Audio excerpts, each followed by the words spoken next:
ધાનપુરનો ચાડિયાનો મેળો, એમાં ખૂબ અમારા આદિવાસી ભાઈ બહેનો ઢોલની નાંદે સવારથી માંડીને સાંજ સુધી આદિવાસી નૃત્ય કરતા હોય છે.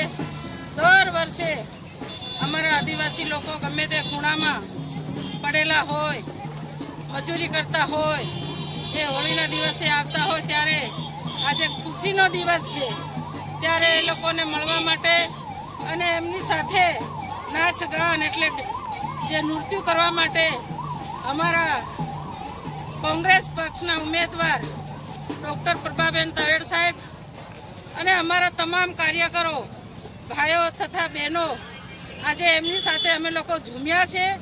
અને જે ધૂળેટીનો તહેવાર છે રંગે સંગે મનાય છે. એવી જ રીતે અમારી દાહોદ જિલ્લાની સીટ કોંગ્રેસ અને આમ આદમી થઈને અમે લોકો જીતવાના છે, એમાં કોઈ બેમત નથી. અને ભાજપના જે 10-10 વર્ષથી સાંસદ છે અને ભાજપનું તો તાલુકા જિલ્લાથી માંડીને નીચેથી તક ઉપર તક એમની સરકારો છે, ત્યારે ભાજપની ભ્રષ્ટાચારી સરકારને અમે કાઢવા માંગીએ છીએ. એટલા માટે આજે આ સંદેશો આપું છું.